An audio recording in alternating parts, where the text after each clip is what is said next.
Well, the weekend has begun. There's a lot of good pro wrestling we definitely going to be going through.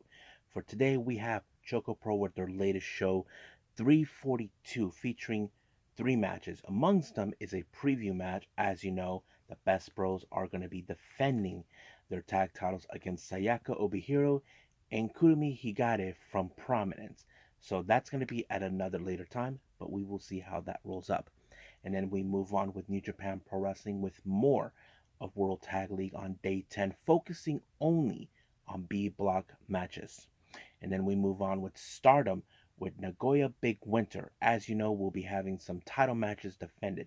The high speed titles defended. My Sarah defends it against Tekla, who had her sights on this belt last year, but let's see if she has what it takes to finally reclaim it or not. Then, of course, we have the Goddesses of Stardom, the tag titles, defended, but however, they were vacant. So, who will walk out as the brand new tag champions? Will be the returning Aphrodite or the winners of the Goddesses Tag League, Divine the Kingdom? And of course, we have the New Japan Strong Women's title defended. Julia defends it against Azumi, who is desiring to for other plans with the belt. And of course, we have the Stardom World title challenge match. Of course, the current winner of the 5-star Grand Prix defends her spot against Azuki. Then we move on with Collision by AEW. We continue with more of the Continental Classic with only the Blue League matches and various other matches as well.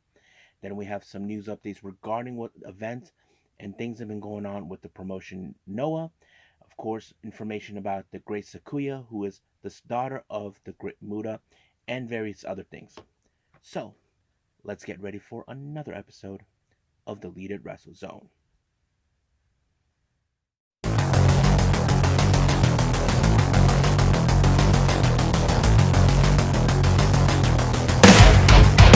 Are you ready?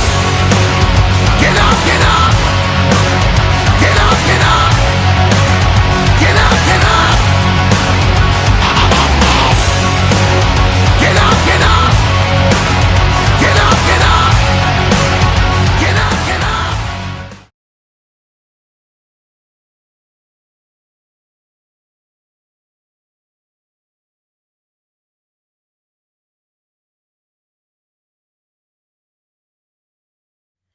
Welcome everybody to the Leaded Wrestle Zone, all things that is pro wrestling with AEW, NXT, New Japan Pro Wrestling, Impact Wrestling, the National Wrestling Alliance, various promotions, wrestlers, matches, and championships. I am your host, J Rod here. So if you are new to the channel, welcome. This is a channel where we do a lot of daily reviews from various promotions, not only here in the United States, but also in Mexico, Canada, Europe, the UK, anywhere in the world where pro wrestling is not as big, but it continues to grow. We also do discussion videos, talk about various topics such as the wrestlers themselves, the promotions, storylines, whatever we want to get our hands on. And of course, we do more news updates. If I'm unable to put it on this episode, I can put it at a separate video by itself. And we also do some other cool stuff. So if you like what you see, please subscribe to us. So click on that subscribe button. You'll be getting a lot of daily reviews from us. And of course, if you like this episode, please give us a like and a like button or a nice comment down below. Now, let's begin with our first review, and this is from Ichikaya Square in Tokyo, Japan, ChocoPro with 343. Now, Balanaki has opened up the show to give the lowdown to the fans, what's happening, what matches are taking place, and of course, he even talks about this. There will be a preview match for his upcoming title defense. Sorry, my cats are out there. Anyway, so basically, we have that taking place. So we have Antonio Honda and Masahiro Takanashi. They take on Sayaka and the debut of Dan the Dad. That's right, guys. You heard me right. Dan the Dad is in this thing. And I'm not joking. He actually is a fan of this show from what Balinaki mentioned while he was commentating. And I was a bit of surprise. But I have to say he really made a good impression in his match. I think many fans love his character. They love that, yes, he's like a dad, but carrying a coffee mug, that is something that I'm always up for unique wrestlers. I mean, it was a good match, I'm not gonna lie. But unfortunately, um, what's his name? Antonio Honda picked up an inside cradle onto Sayaka to pick up the win, which is a disappointing loss for Dan and Sayaka, but I have to say, not bad for a first start. Next up, we have singles match. We have Nonaka Seto having her singles match against Tokiko Kihara. So now let me reiterate this one for all of you, those who know. Nonaka Seto has been the new girl in the promotion recently, and of course, Tokiko is the fourth generation of the of Got to Move slash ChocoPro. So that kind of sets it up. So in the end of this match, it was of course the much better experience with Tokiko, who picked up a win by applying a submission onto Seto, and she had no other choice but to tap. Now, our main event, we have Mii Yatsuba teaming up with Sayaka Obihiro, who is kind of like helping out with a preview. As you know, Sayaka Obihiro in the last Got to Move show issued a challenge for the Best Bros for the Asian Dream Tag Team titles, which they actually won recently, and now they're defending it this time. So I have to say it was a pretty good match because, as you know, Sayaka Obihiro is determined to win these titles, but in the end, it was, of course, Balinaki who picked up the win onto Obi. Now, this is the obvious question: is will this be the fate of Obihiro losing to the Best Bros the next time they meet? Well, we will see. Now it's Jonkin tournament time. Now, this is Dan the Dad's first Jonkin. I wasn't too sure how is he going to play. Not to mention he made a mistake at some point, but he was able to get back to it. But I can tell you this, he surprisingly made it all the way to the finals. The Best Bros didn't make it, neither did Masa or Honda, but the one person that did, let's just say, is the person who issued the challenge for the tag titles, and that is Sayako Behiro, and she won, just like that. Surprisingly so. But I have to say, it was a pretty good. But during the post show, Dan the Dad said that he was thankful for Balanaki for inviting him over. He said he loved being there. He loved ChocoPro slash Got to Move, and he says that he would love to come back. And I'm sure many fans are looking forward to that. And I'm sure many of you would like to see him back. I mean, I would like to see him. He fits perfectly for those guys. Now, in the next Got to Move show, it's going to take place in Shinjuku Face later on this in January, I think, in the 10th. And Mei Suruga announced that she'll be having part 2 with Miyu Amasaki this time. Last time she defeated her. The obvious question is, will Miyu Amasaki learn from her mistake? We just have to find out. And later was told that Balinaki will be in that very same show, but this time he will be facing against Masato Tanaka. That's going to be quite a challenge, but we'll see what happens until then. But for now, let's end things with ChocoPro right here. Move on with the next promotion, and that is New Japan Pro Wrestling.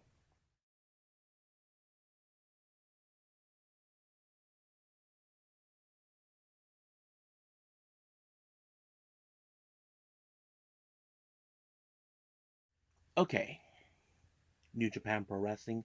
We're now in day 10 of World Tag League. So I don't know how close we are to the end, but I'm getting a little excitement over this.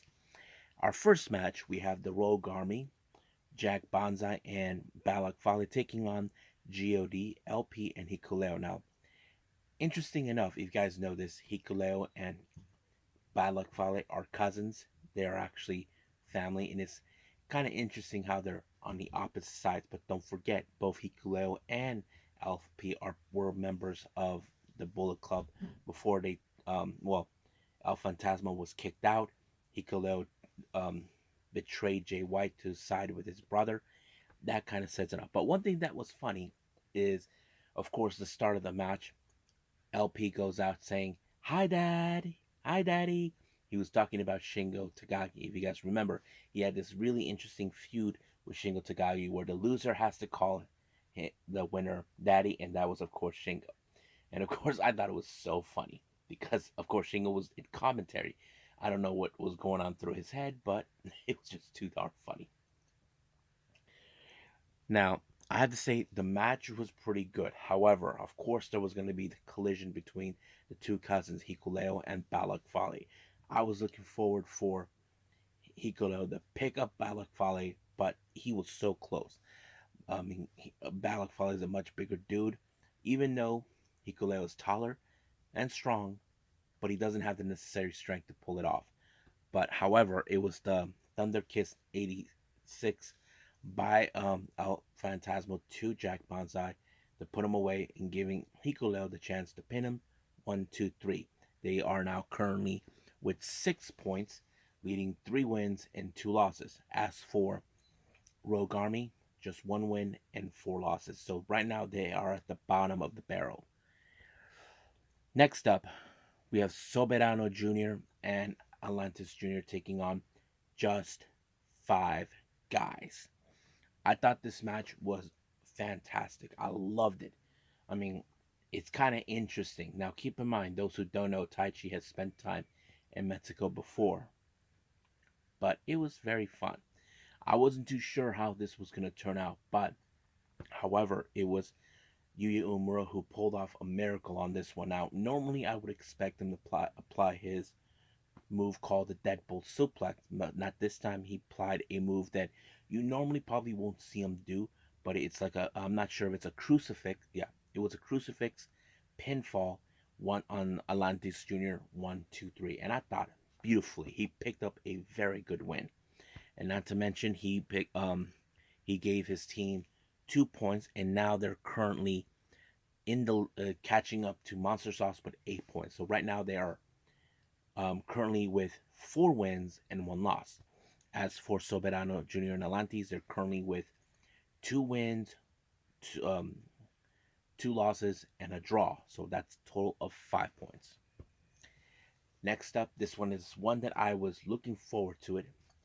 Monster Sauce, Lance Archer and Alex Zane versus Yuji Nagata and Minoru Suzuki. Now, the reason I'm looking forward to it, don't forget, Minoru Suzuki and Lance Archer were once members of Suzuki-gun back in the day. These guys hold no punches. That was one of the most impressive storylines. They know they go way back. But of course, you know how these two run. If you can hit hard, they'll laugh. They basically know they have a good opponent. So that sets it up. But I wasn't too sure how this was gonna really turn out. But however, it was Yuji Nagata with the backdrop suplex onto Alex Zane to pick up finally their first win with 2 points. And for the record, this is of course Monster South's first loss because they were undefeated. So they right now currently still at 8 points with 4 wins and 1 loss. As for Nagata and Suzuki, only with 2 points with 1 win and 4 losses. However, Minoru Suzuki showed a lot of respect for Archer and his tag partner Zayn. I thought it was really interesting how that went. Now, our next match, we have Zadokan Jr. and Yoritsuji taking on Bishamon, Yoshihashi, and Hirooki Goto, our current tag champions. I thought it was a very interesting match. Not to mention, you would have thought that Yoritsuji would have picked up the win. I thought so too because he seems like the fan favorite in some capacity. But in the end, it was the collaboration between both Goto and Yoshihashi with Shoto onto Sandokan Jr. 1, 2, 3. It's over. Currently, right now, that leaves Bushimon with 2 wins, one draw, and 2 losses. As for Sandokan Jr. and Yoritsuji, only with 4 points with 2 wins and 3 losses. So right now we have a tie between just 5 guys and Monster Sauce. So we'll see who will be the deal breaker to take the lead this time between those two. So most likely we have those two teams. Most likely they could be at the top, but only time will tell. I think that's pretty much it what we have for New Japan. Let's move on with Stardom.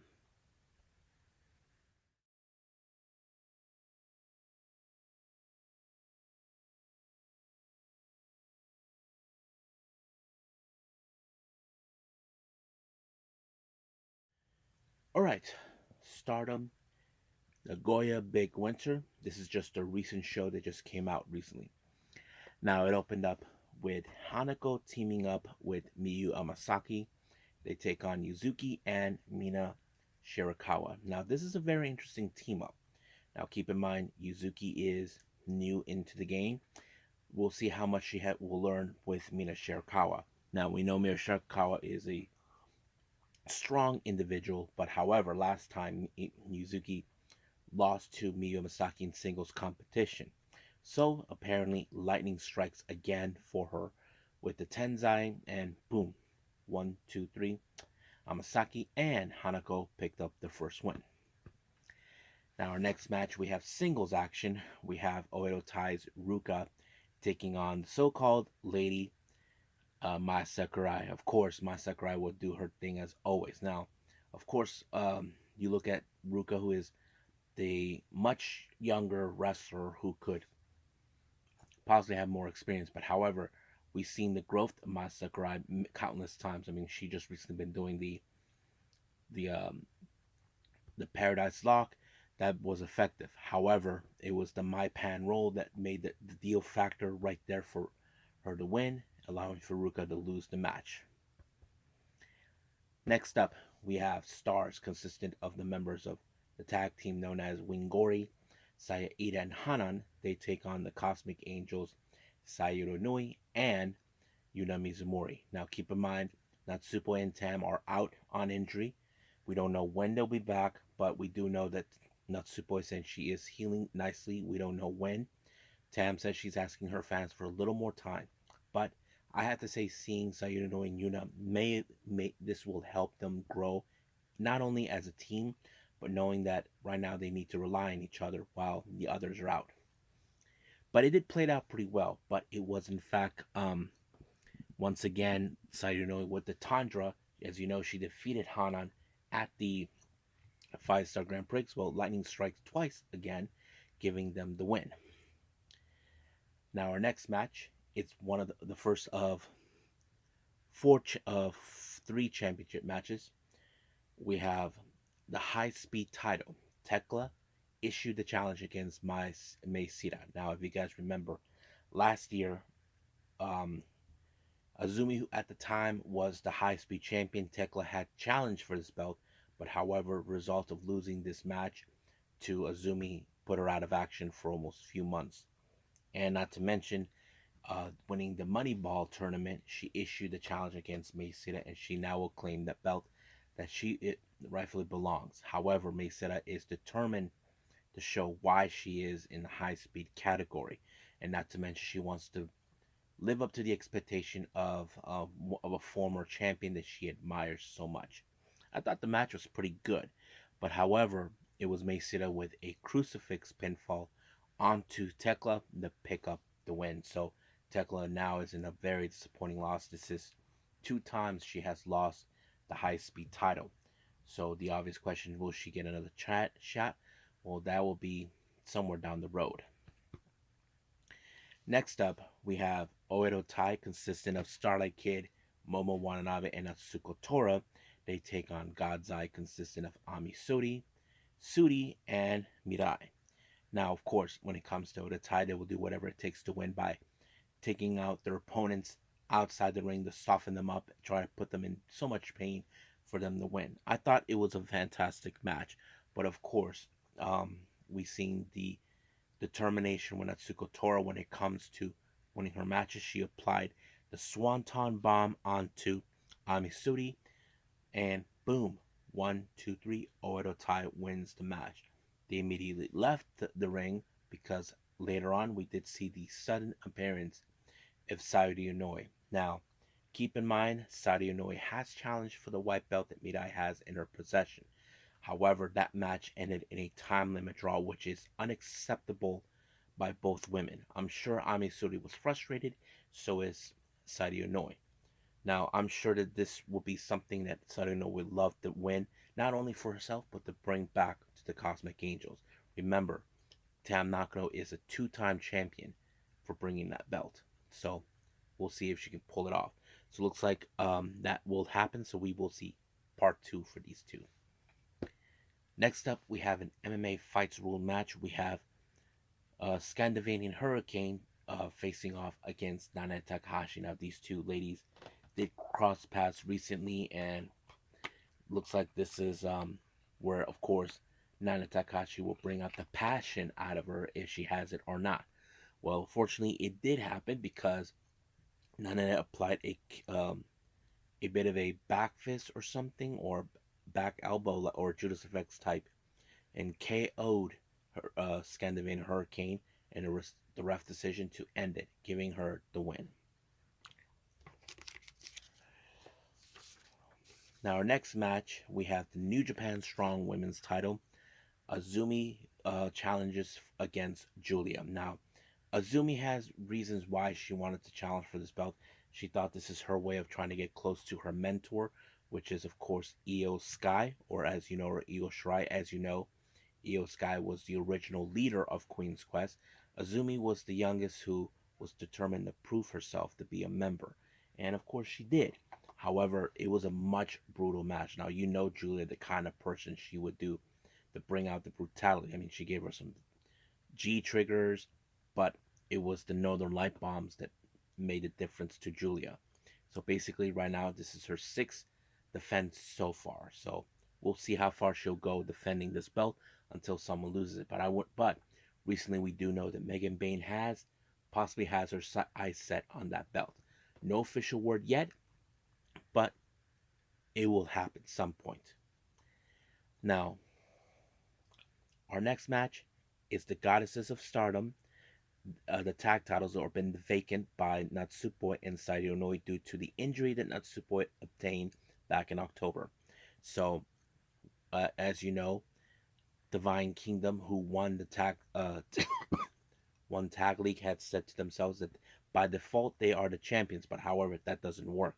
They have to fight the ones who should to do that. So out of nowhere, we did see Aphrodite made the return during a press conference, but there were those who were speculating what if Aphrodite was the ones that would issue the challenge. Well, recently during their last show in the Corinthian Hall that took place recently back in on the 28th of October of November, they issued a challenge against Mega Bane and Micah.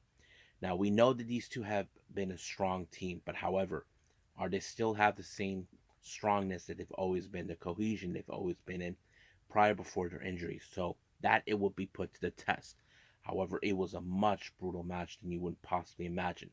You would have thought that Megan Bain would have made the deciding factor. Now, personally, I thought Divine Kingdom would have walked out as the champions, but no, it was in fact Utami Ishida who German suplexed Megan Bain and become the new Goddess of Stardom Tag Team Champions. However, while they won, they were doing a little promo. Unexpectedly, a figure from their past has reappeared. If you guys don't know who I'm referring to, I'm talking about the former leader of Queen's Quest, Momo Watanabe, and the leader of Oedo Natsuko Tora. Now, of course, it doesn't take a genius to figure that out what they're doing. Now that they see that they are becoming stronger than they were before, they are they want issue themselves as the next challengers for the tag belts. Now, some of you may ask, why would they challenge them now?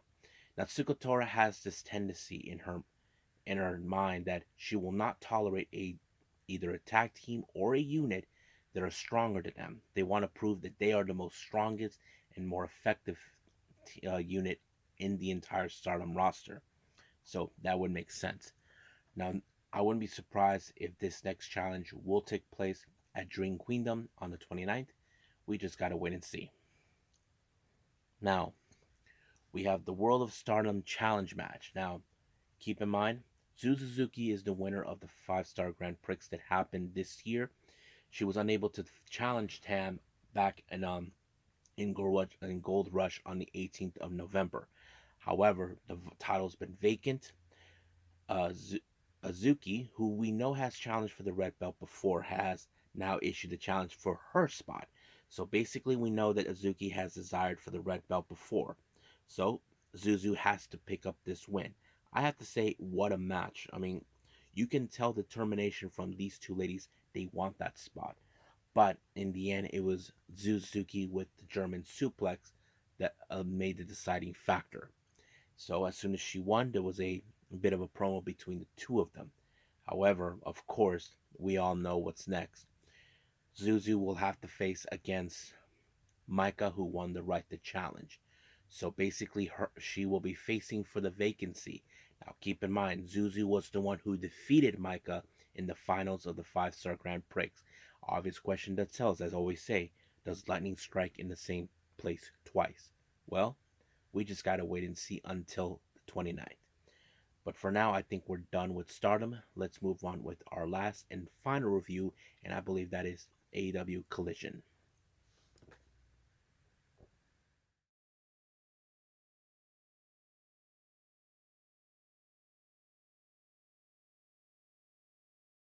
Okay, our final review, AEW Collision.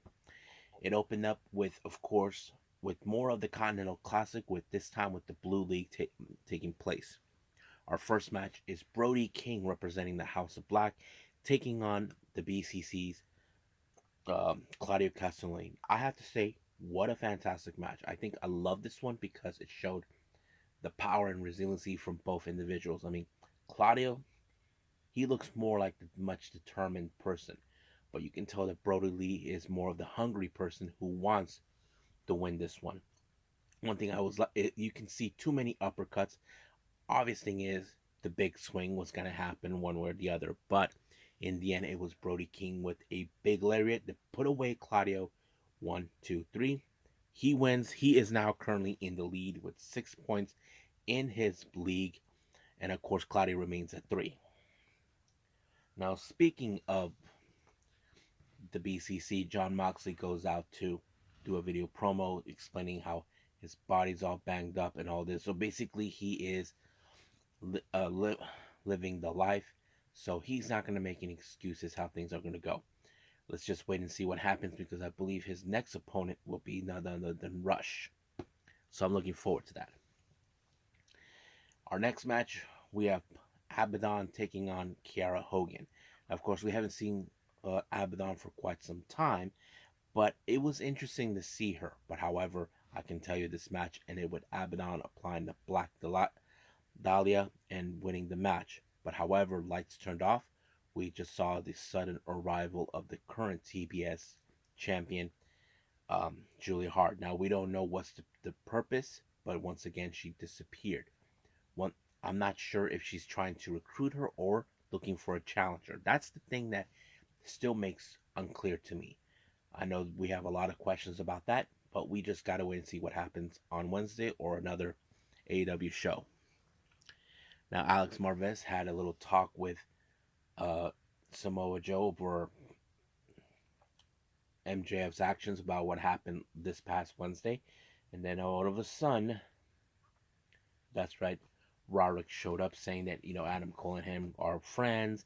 That makes by proxy that they're best friends. But of course, he's saying that MJF is the devil. We don't know who really is the devil. All we know is that he just has a fixation towards MJF. But he's telling him that it's too late. That if he doesn't see what he sees, it's gonna be too late.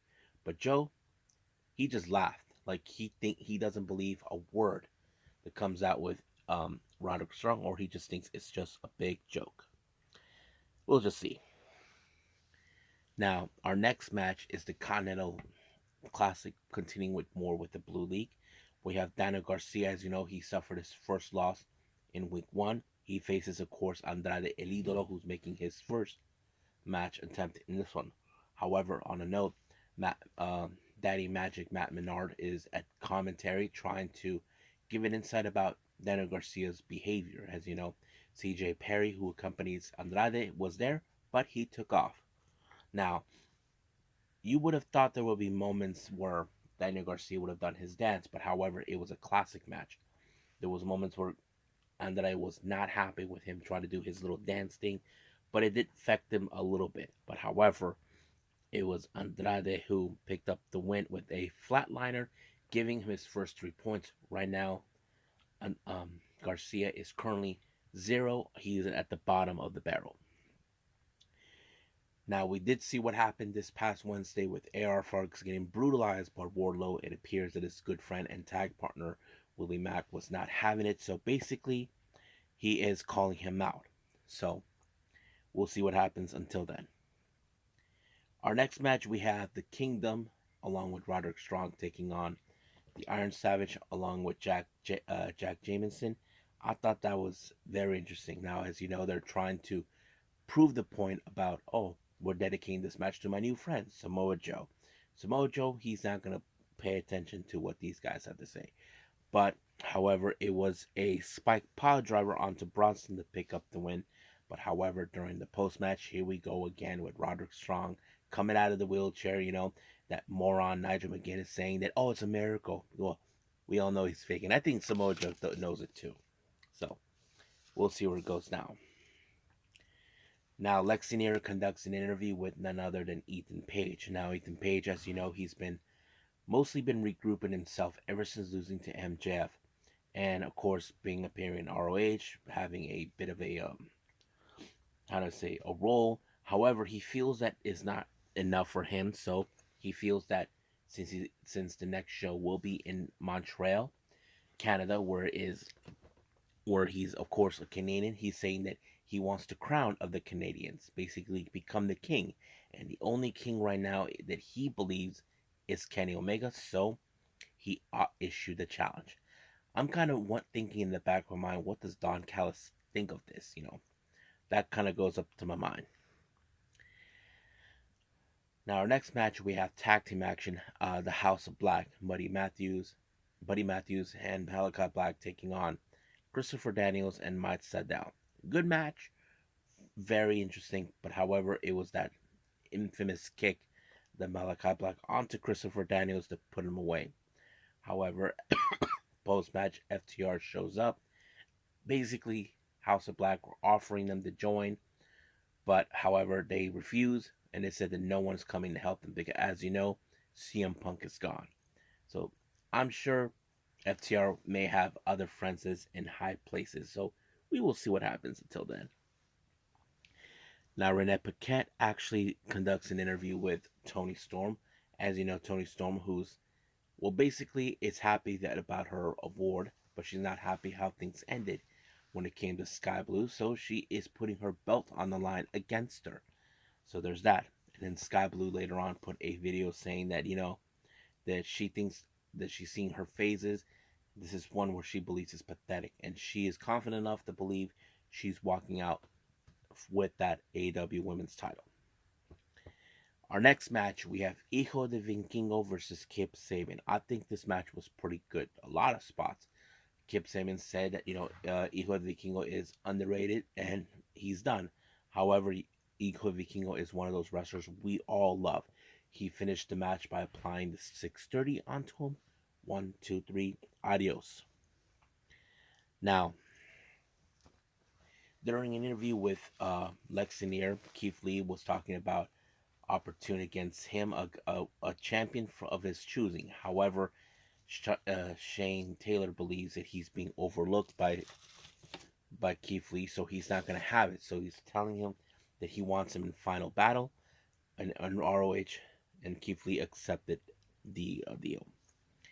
Now, of course, during an interview with Lexi again, she talks to CJ Perry about, of course, his big win that he had in his first match in the Continental Classic. However, it was about to be interrupted by Miro, so CJ tried to reason with him, which worked. So we will see what happens down the line with them. Now, our main event, the Continental Classic, we continue with the Blue League in the main event. Bryan Danielson versus Eddie Kingston. Now, Eddie Kingston is in a lot of pressure at the moment. As you know, he has lost his first match against Brody King. However, could he afford to lose against Bryan Danielson, who is determined to say this is his type of match? I have to say it is his type of match, but it was in the end the Busaiku knee that made it the real difference, allowing for Bryan Danielson getting his first win with 3 points, Eddie Kingston remaining 0 with 2 losses. So we'll see what happens in Dynamite and other times with the Continental Classic. We're not done yet. So I think that's pretty much it with all our reviews. Let's move on with some news updates.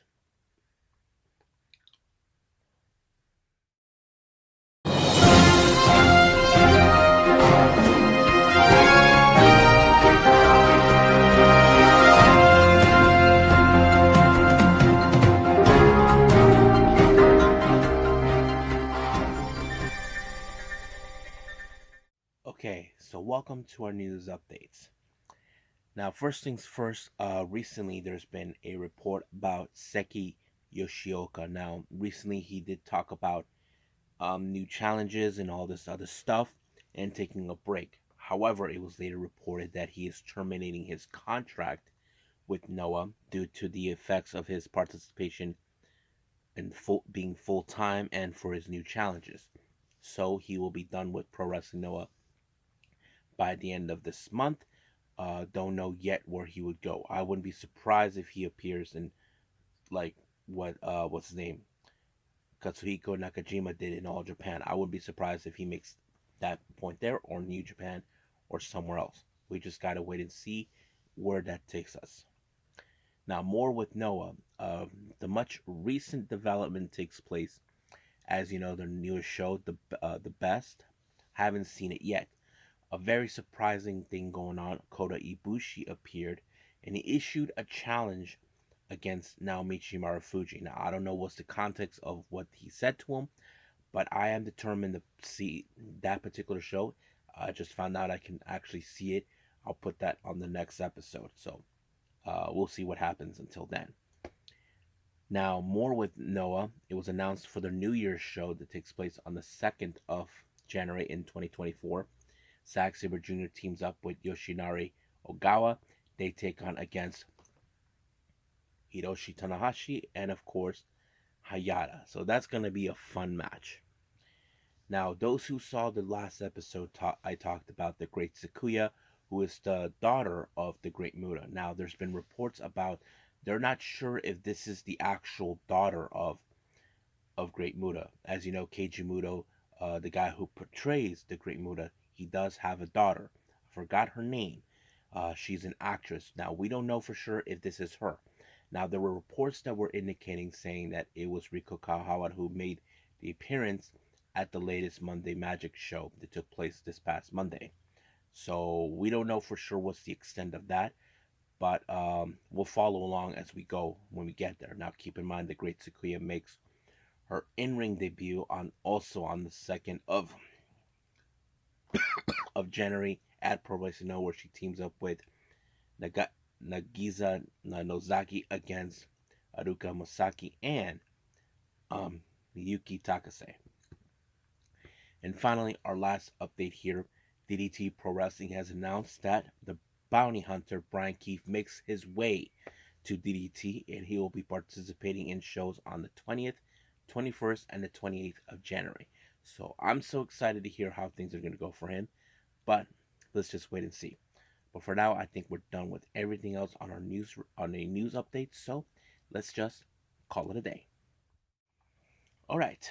So I hope everybody enjoys this episode. Coming up, we do have more with World Tag League. I believe we're in day 11, and we're going to focus on the A block matches. We do have the latest GCW show, Come On Dude. I will be covering that as well, and also the most recent Pro Wrestling Noah show, The Best. So all of that will be coming. Now, I haven't seen the latest All Japan Wrestling shows. I'm kind of looking forward to that. So we will see where that leads us from here on out. But I think that's it for now. I will see you guys in the next DWZ time. Same DWZ channel. I must bid all of you adieu. So, goodbye. And have a nice day. Bang.